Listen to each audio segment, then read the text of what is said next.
ZEE5 app download करें और देखें पूरे एपिसोड बिल्कुल फ्री।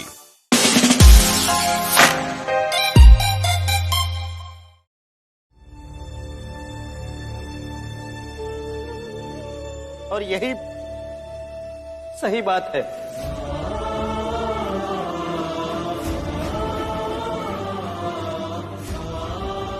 तुम शर्त जीत गए भीम, मैं हार गया।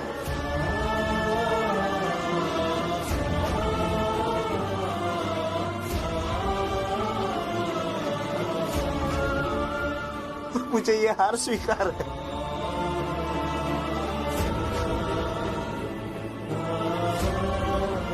तो मैं बहुत खुश हूं, बहुत खुश हूं सबसे। रोइए मत भैया, बस एक बार भाभी से भी माफी मांग लीजिए, सुकून मिलेगा। बिल्कुल मांगूंगा।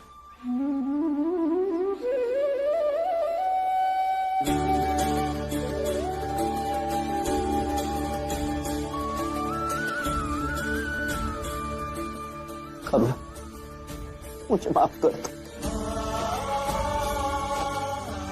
आगे से कभी तुम पर हाथ नहीं उठाऊंगा।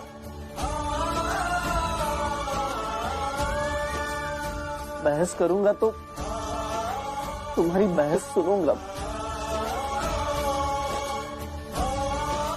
आज से एक नई शुरुआत करते हैं। तुम्हें पानी पूरी पसंद है ना?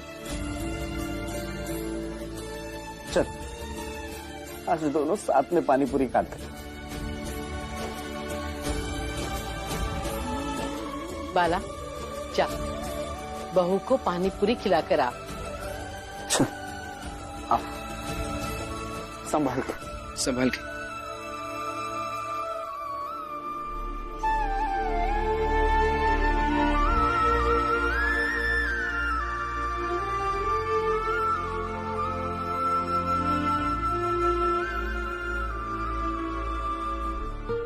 बाला,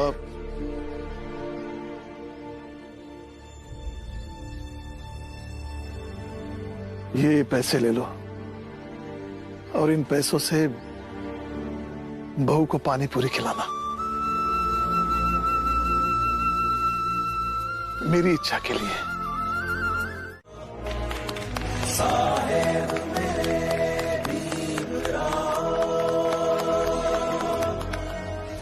नंदू, आज बहुत बड़ा दिन है। आज न सिर्फ भीमराव शर्त जीता है, बल्कि बाला की वो मानसिकता भी हारी है जिसमें पति खुद को श्रेष्ठ समझता है। इसलिए आज हम पूरी चाल को फूलों से सजाएंगे, नाचेंगे, गाएंगे, खुशियां मनाएंगे। सही कह रहे हो मनोहर भाऊ, कि ताकि चाल के बाकी मर्द जो हैं वो भी ये समझ जाएं कि उनको भी भीम की तरह ही सोचना चाहिए। एकदम सही कह रहे हो मनोहर और नंदू। आज तो हमारी चौल सजनी ही चाहिए। नंदू, मनोहर, आज मैं भी तुम्हें मदद करूंगा। आज मेरे दो बेटे जीत गए हैं और बाला के लिए तो मैं बहुत खुश हूं। चलो आइए रामजी बाबू।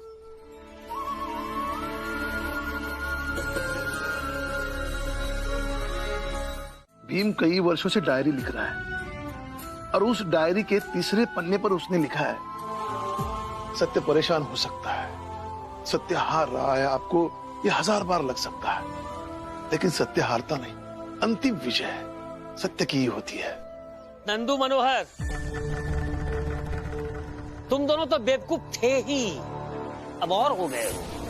बाप बेटे बड़ी बड़ी बातें कर रहे हैं और तुम दोनों अपना काम धंधा छोड़कर, अपना पैसा लगाकर फूल खरीद लाए और अब लगे सजाने चांद को। अरे ऐसा ही बर्बाद हो जाओगे एक दिन। कि भीम का कहा है, लिख देगा डायरी में कि नंदू काका और मनोहर काका हमरी और हमरे बाबा की चापलूसी करत करत बर्बाद हो गए।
अरे गलत चीज का जश्न मनाओगे तो यही अनहोनी होगी। नंदू, ये जो फूल लगाए हो ना, इसको हटा दो, क्योंकि किसी के मातम पर फूल सजाने का क्या मतलब।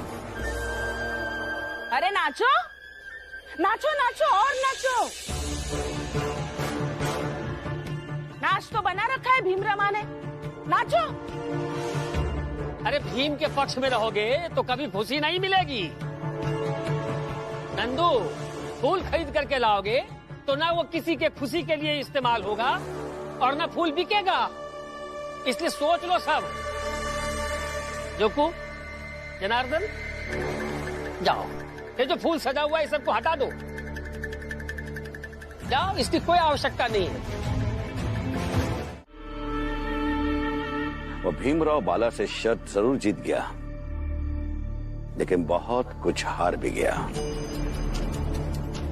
नरोत्तम, तुम्हें क्या लगता है कि वो डॉक्टर बाला की बीवी से क्या कहेगा? प्रचंड देव जी, डॉक्टर बाला की पत्नी से क्या कहेगा ये तो नहीं पता। हाँ, लेकिन ये पता है कि अब बाला की पत्नी अपने पति के सुधरने की खुशी नहीं मना पाएगी।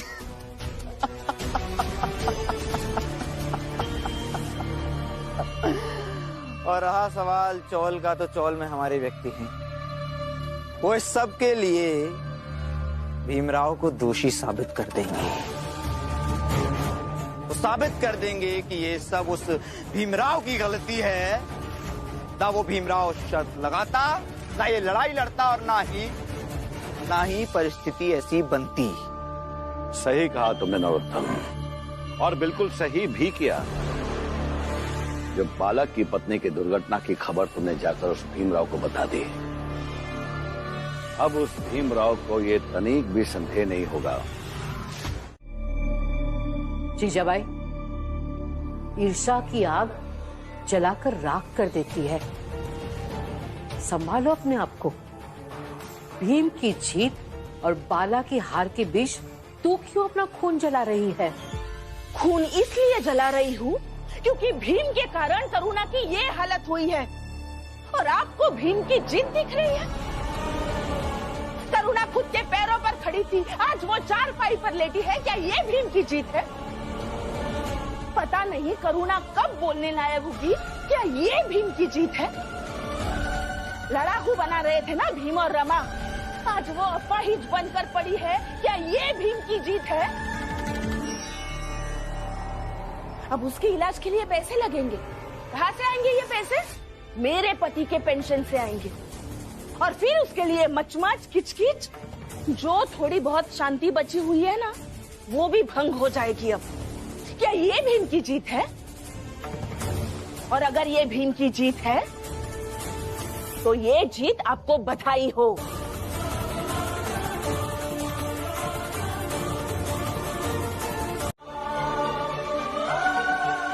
रमा, मैं कब से यहाँ बैठी हूँ। चाय आज मिलेगी या नहीं? आई, वो बाला भैया दीदी के लिए चाय बना रहे हैं, उन्हें बनाने दीजिए, फिर मैं सबके लिए चाय बना दूंगी। पागल हो गया है बाला? करुणा चाय पिएगी? जीजाबाई,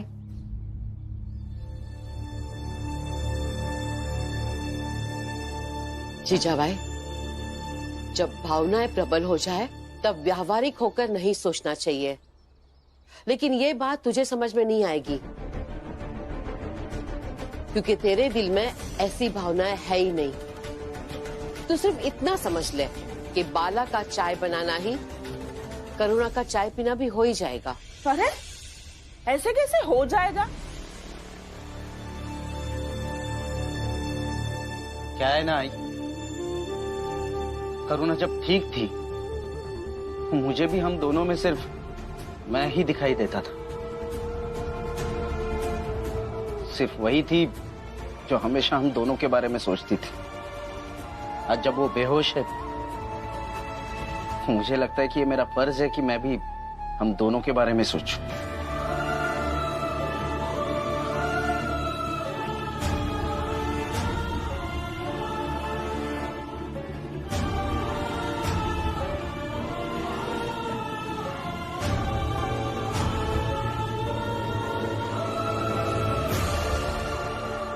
जीजा भाई, अभी भी वक्त है, तेरे और भैया के संबंध को समझ ले।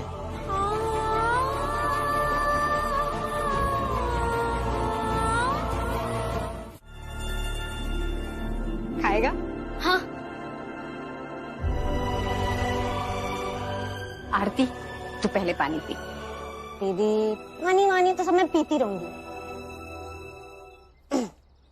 पहले आप बैठिए, चलिए बैठिए। अब आ करिए। ये लीजिए।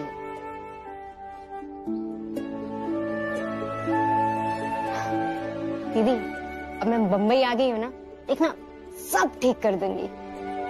मैं जिन साहब के यहाँ काम करती हूँ ना, वो मुझे बहुत मानते हैं, मेरा बहुत ख्याल रखते हैं, बहुत अच्छे हैं, गुड मैन।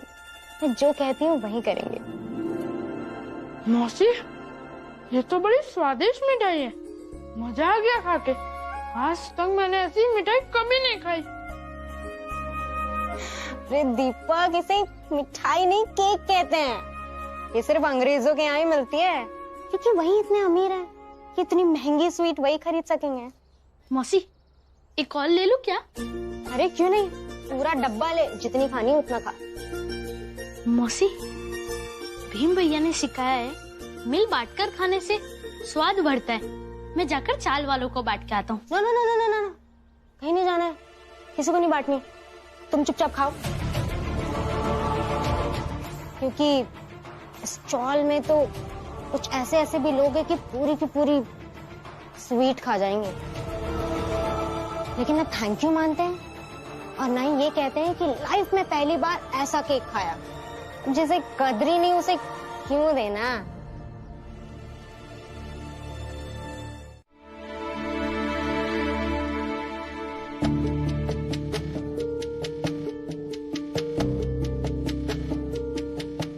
मौसी, बहुत खा ली मिठाई, अब बाद में खाऊंगा। ठीक है।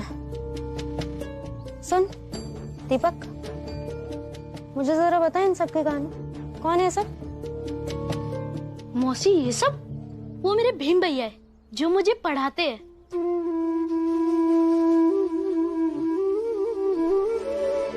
करुणा, करुणा, अब तो उठ जाओ, एक बार आंख खोल कर देख तो लो कि मैं कितनी देर से यहाँ बैठा हूं, इस उम्मीद पर कि तुम अब उठोगी और अपने हिस्से की चाय पियोगी। करुणा, अब तो होश में आ जाओ।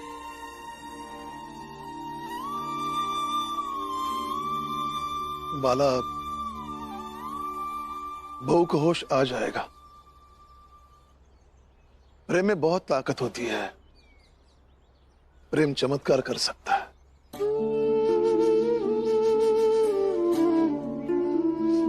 मैं तो बस यही कहूंगा कि बहू को होश आने के बाद तुम बदल मत जाना। नहीं बाबा, नहीं बदलूंगा मैं। अब मैं दुनिया के लिए बदल सकता हूं, लेकिन करुणा के लिए नहीं।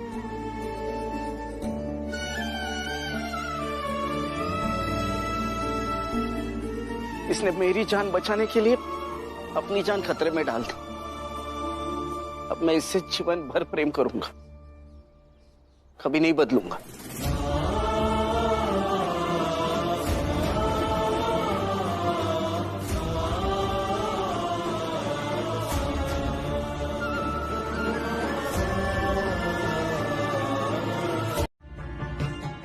आरती, तू जाना यहाँ से।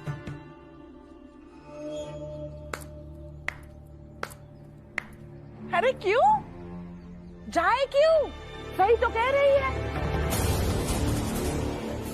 इस घर में परेशानियां ही बनती है, प्रेम नहीं।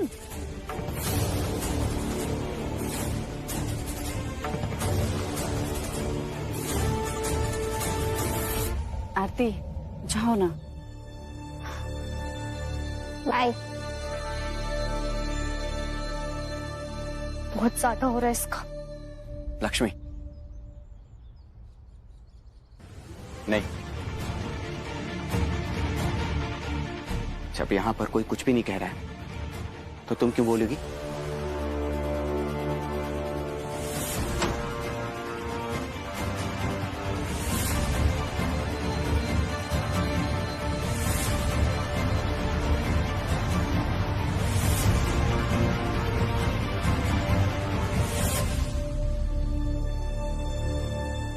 रमा, चुपचाप खड़ी क्यों है? कुछ बोला क्यों नहीं? लक्ष्मी, अगर तुम्हें काम ढूंढने बाहर जाना है तो तुम जा सकती हो, लेकिन फिलहाल इन्हें इनके हाल पे छोड़ दो।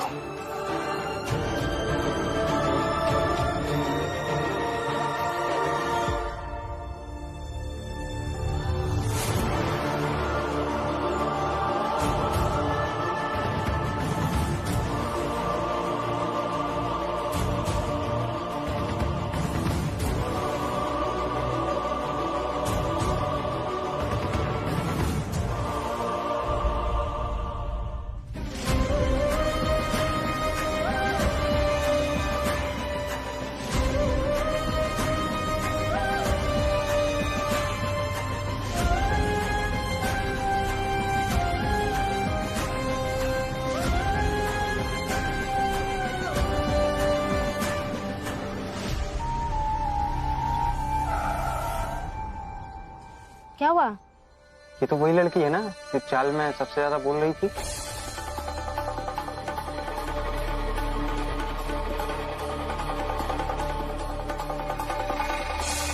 देखना तो आप सबको चाहिए कि किसी एक रास्ते पर चले, या तो अपना स्वाभिमान और पहचान किसी से कम नहीं है इस रास्ते पर चले जो भीम और रमा हमेशा कहते रहते हैं, या तो दूसरे रास्ते चले जैसे कि हमारी पूरी जात चलती है, ये मानकर कि हम छोटी जात वाले हैं।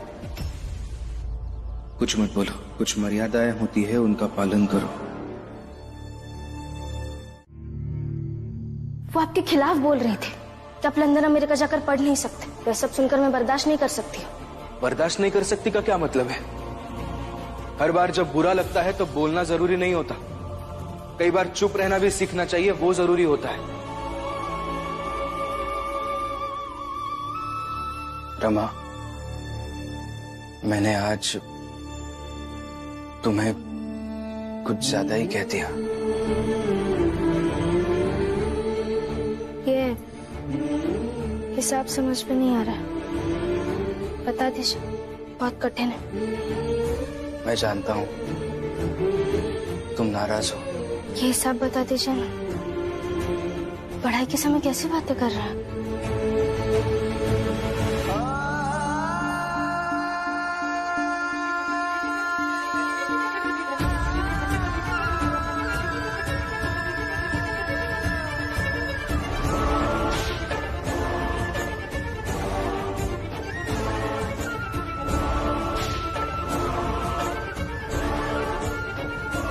यहाँ 0.1% और 0.01% में बहुत फर्क है। इस दशमलव के बाद शून्य जितने ज्यादा होंगे, संख्या का मूल्य उतना ही कम होता जाएगा। अभी इस सवाल का हल मैं यहां लिख कर देता हूं, तुम एक बार पढ़ो।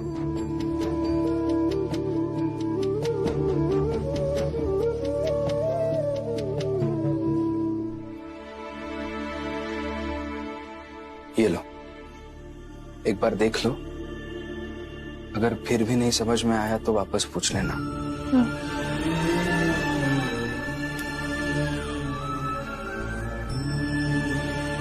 सुनिए,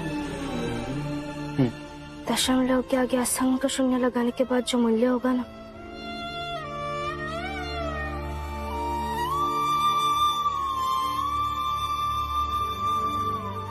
उतना ही मूल्य मेरे जीवन में उन लोगों का है जो आपके सपने, आपकी प्रतिभा का अपमान करते हैं। और हम इसी बात की तो लड़ाई लड़ रहे हैं कि हमारी जात भी किसी से कम नहीं है, हमारी भी अपनी एक पहचान है। मगर इस बात के लिए मैं किसी से लड़ूंगी नहीं कि मेरा पति क्या है, वो क्या कर सकते हैं, बल्कि सीधे फैसला सुनाऊंगी।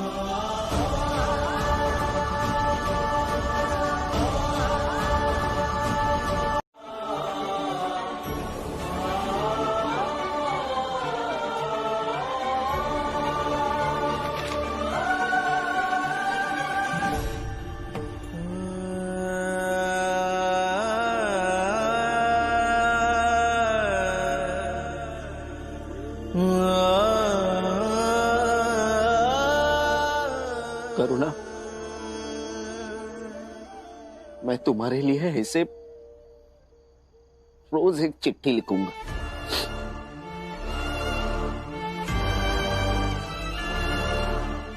और तब तक लिखूंगा जब तक तुम्हें होश नहीं आ जाता। फिर जब तुम उठ जाओगी तब मेरी सारी चिट्ठियां इकट्ठे पढ़ना। अरे मैं तो भूल ही गया कि तुम्हें तो पढ़ना ही नहीं आता। तुम बस ठीक हो जाओ, फिर मैं खुद तुम्हें एक एक करके सारी चिट्ठियां पढ़कर सुनाऊंगा। बस अब तुम उठ जाओ करुणा, जिद तोड़ दो और जल्दी से उठ जाओ।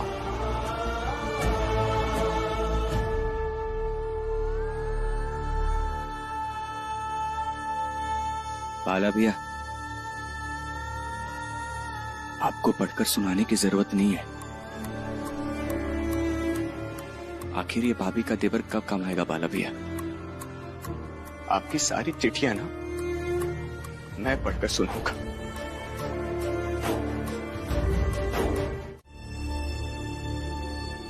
आरती, चलो अंदर। नो सिस्टर, मैं ठीक हूँ। बस इस चौल की कुछ लोगों को समझाना है। पागल मत बनो, और किसी को कुछ समझाने की जरूरत नहीं है। अंदर नहीं जा सकती हो तो चाल के बाहर चल के बात करते हैं।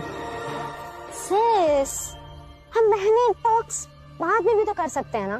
फिलहाल मुझे इनसे बात करने दीजिए। क्या बात करनी है और क्यों करनी है बात? मैंने तुमसे कल भी कहा था ना कि यहाँ सब लोग चाल में बहुत अच्छे हैं। तुम्हें एक बात समझ में नहीं आती? चलो रुकिए, आप जबरदस्ती इन्हें यहाँ से लेकर जाएंगी तो कभी ना कभी ये वापस आ ही जाएंगी, या फिर आप इन्हें यही चुप कराएंगी तो आप दोनों का आपसी रिश्ता खराब हो जाएगा, और मैं ये नहीं चाहता हूँ। फिर तुम क्या चाहते हो भीम? मुझे ऐसा लगता है हितेश काका ने ये जो 2 लकीरें खींची है, जैसा उन्होंने कहा कि रात भर उन्होंने बहुत सोचा इनके बारे में, मेरे बारे में, अपने बारे में, लेकिन उन्होंने ये नहीं बताया कि उन्होंने क्या सोचा। अगर हम सबको पता चले कि आखिर उनके दिल में क्या बात है तो हम भी समझने की कोशिश करेंगे।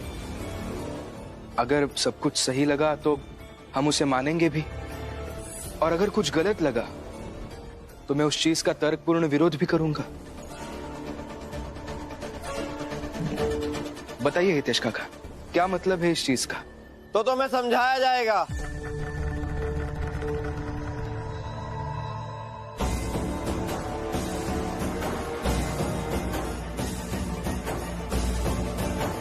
मालिक प्रणाम।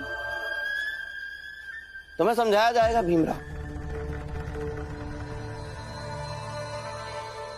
एक काम करते हैं, 10 मिनट का अंतराल लेते हैं।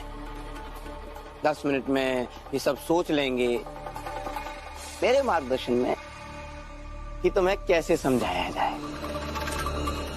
अरे वकालत के करीब रहते हो, वकील के साथ काम करते हो, तुम्हें तर्कपूर्ण बातों से समझाना पड़ेगा ना।